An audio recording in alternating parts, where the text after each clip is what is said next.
manipulate memory and replace human will with the will of the state to make humans, selective humans, instruments or robots, if you will, tools of a state agenda. And I think in doing that, they were looking in the same parts of the mind that magicians did and mystics and shamans, people who undergo initiation. And my thesis is that the people who were victims of the mind control experiments were actually being, in a sense, initiated, and yet without any of the normal spiritual safeguards.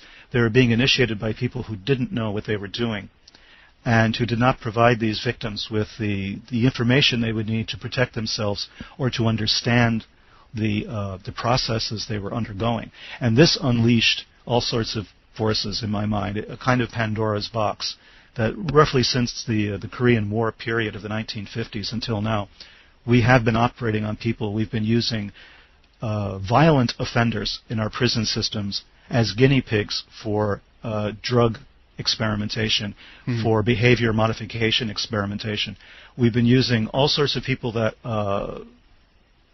whose identities we no longer know because all the documents were shredded by the CIA. So we have people walking the streets, perhaps, who have been undergoing this psychic process, this subconscious process of initiation, who are now essentially black magicians, walking in the streets, people who have tapped unconscious forces, who've had these forces tapped for them by the CIA or by the other intelligence agencies, and now they're uncontrolled, not knowing what's happening to them, and possibly responsible for some of our more horrific crimes. One interesting aspect is that, as you say, regarding the military, do you think that they kind of discovered that these areas or these subjects were a potential threat to the nation, so they were kind of forced into this direction to kind of corner this potential incoming threat?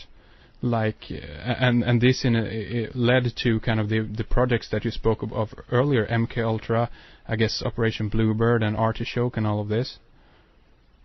Right. I mean, this is what triggered this response was the case of the American soldiers coming back from Korea, who appeared to be in a trance and who were denouncing the United States and apologizing for their role in the Korean War.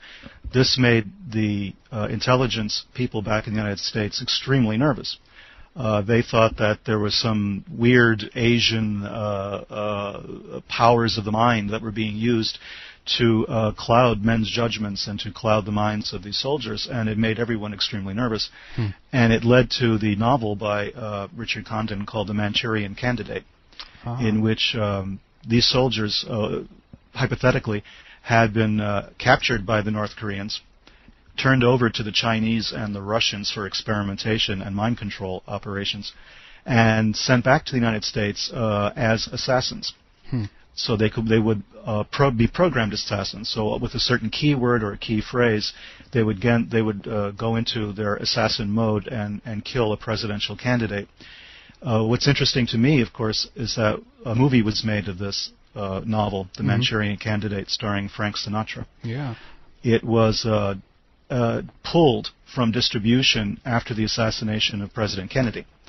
The producers felt that perhaps there was some strange connection between the film and the assassination, and there was some worry that they had actually discovered what was really going on. So that movie had not been released for a very long time. The director of the film was having a dinner party at his Malibu beach house in June of 1968, and his guests were Bobby Kennedy and Sharon Tate and Roman Polanski. And what happened that night was that Robert Kennedy was assassinated. So now we have the connection between the Bobby Kennedy assassination and the director of the film, The Manchurian Candidate. So again, everybody gets nervous and thinks there is some connection. Sharon Tate and Roman Polanski, of course, become central figures the following year when Sharon Tate is brutally murdered by the Manson family. So we have all of these strange threads of human cultural life, assassination and murder, all attending a dinner party by the director of the film The Manchurian Candidate on the night that Bobby Kennedy is murdered. So you ask yourself, is this the result of conspiracy? We don't think that the director of the film was involved in a conspiracy involving Manson and Bobby Kennedy. So we have to step back a little bit and say to ourselves, well, what is this? What does this represent? Yeah. And for me, it represents the confluence of these forces. It is coincidence as evidence of the existence of a darker force in history. Oh, that's very interesting, because I keep coming back to that kind of question all the time regarding Hollywood and the actors and the themes running throughout the, I guess you could refer to it as the occulture or something like that. Always coming back to that idea, whether or not this is consciously driven or unconsciously. But I guess we could go back to the phrase art imitating life and life imitating art, and then round and round in these circles we go, I guess. well yes, but for me the problem is more serious. For instance, we can use a phrase like life imitating art, but it's a little bit like using the word coincidence. It's a word that scientists like to use when they don't have an explanation. And I think that there is an explanation.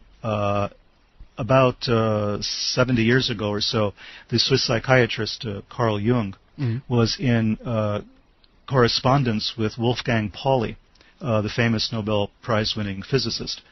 And Pauli was having a series of dreams which were initiatory in nature. And Jung was essentially analyzing him. Pauli was on the verge of a kind of nervous breakdown. And what happened was Jung and Pauli began to together research the phenomenon of coincidence, which they called synchronicity. And their conclusion was that there was something going on, a physical state that existed, a kind of quantum state, in which what we term coincidence is actually the result of the actions of various forces. And that such things as the I Ching, the Chinese divination system, or astrology, or dreams, or practices of the occult were all somehow evidence of the action of these forces. So Jung and Pauli, and we're talking about a psychiatrist on the one side and a physicist, a hard scientist on the other, who after all did win the Nobel Prize, actually believing in the existence of these forces. So towards the end of my trilogy, I go into this in greater detail. I try to understand how quantum theory and quantum consciousness may actually be used to describe what's happening in history. And not only to describe it as though it was a phenomenon apart from us, but that it's a phenomenon in which we play a role, which we play a conscious or unconscious part. Yeah. So that these really are occult forces in that sense, and that the magicians and their grimoires were actually doing something that could be scientifically proven. The reflections of these forces, I guess in many cases are, I guess could be considered to be in quotes here, evil in that sense. But do you think that they always get this, or are they always presented in that way, or their expression is dark in that sense? Are there positive sides to all of this too? Well, I think so. I think that these forces are presented as evil by the power structures in our society that want to make sure we don't dabble with them. I don't believe that they're evil necessarily in and of themselves, but they've been painted that way. And I think the reason they have been is to keep the rest of us from using it, from consciously becoming involved. It goes back to my theories of reality itself. The word reality in English has roots, Indo-European roots, which comes from the same root as the word for royal. Even in Spanish, real, the word real can mean either real in terms of reality, or it could mean royal. Yeah. We're talking about the king determining what is real and what isn't. Things that exist outside the kingdom are considered not real. They're in the realm of fantasy. They're in the realm of imagination. Only the king gets to decide, what is real. Yeah. And I think when it comes to the occult, it's up to, in our society, people who become involved in the occult are marginalized. They are considered outside the kingdom. Yeah. They're dealing with things that are not real, quote unquote. And I think that's a political decision. Sure. From my point of view, that's all politics. That's got nothing to do with the actual processes themselves, which to my mind are more scientific. Since writing and of course researching for your book, I mean the term evil or the word or the meaning behind it in that sense. Do you feel that this is something that you have come, any closer to in regards to understanding it, what it is, and so forth? To understanding evil, you mean? Yeah, exactly. I think so. I think evil is a heavily loaded word. And what is evil for one person may not be for another. I think what we're trying to do in Sinister Forces is understand the nature of evil itself. Is evil a separate entity? Is evil simply a case of imbalance, as the Chinese Taoists may want to look at it? Or is there an actual force of evil in the world? I think that there are people who manipulate these forces for their own ends. I think the Kennedy assassination as an example, I don't want to belabor that as the main thing, but I think the Kennedy assassination is an example of the operation of evil forces. Because from my point of view as an American who grew up during that period, the assassination of Kennedy marked the beginning of a downward spiral for our country, from which we've never really recovered. And what's interesting to me is that the people surrounding the assassination of Kennedy were people involved in the occult and the paranormal.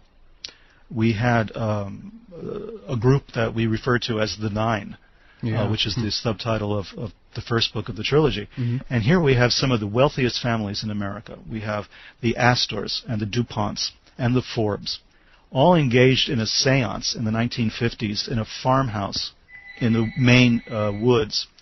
And these people are summoning some sort of extraterrestrial forces. And it involves some of the most important people, not only in American blue-blooded money, but also involves them people who are involved in scientific research and psychic research. For instance, Arthur Young was included in this seance, and Arthur Young was one of the inventors of the Bell helicopter. He was very involved in military research. He dropped out to pursue studies of ESP, yoga, and the paranormal. What's interesting about this is that his daughter-in-law, a woman called Ruth Payne, was the woman who was living with Marina Oswald and taking care of Marina Oswald's children, while Lee Harvey Oswald, the assassin of President Kennedy, was getting his job at the Texas School Book Depository. I mean, there's a direct connection between the Nine and Lee Harvey Oswald. And that's not the only connection.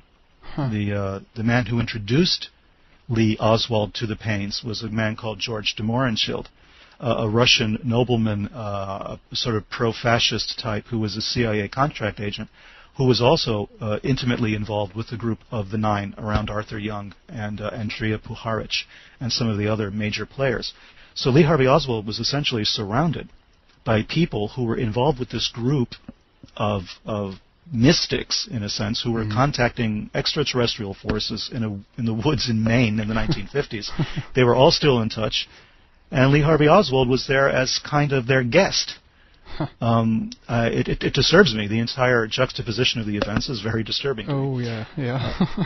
Indeed. I mean, this is fascinating. The Nine is a fascinating, topic. As you say, that your first book is entitled "The Nine" in the Sinister Forces series, and could we also refer to the Nine as an extraterrestrial force, or when you say the Nine, are you talking about the nine families or members of the human group here? Well, they're essentially identical. What happened that night of the first contact was the forces said to them, "We are Nine, and you are Nine," essentially identifying them with the forces themselves. So the 9 people who were at the seance were being identified with these 9 supernatural forces, as if they were the channels or the human representatives of these forces. And that was the implication of the seance and of the transcripts that we have of that seance. So it's bizarre, to say the least. The fact that we have Forbes, DuPonts, and Astors all present, I mean, these are the names that to Americans represent old money. I mean, John Jacob Astor, his family, the Waldorf Astoria Hotel, and all of these things. And Forbes. I mean, John Kerry, his middle name is Forbes. He comes from the same family, the same background.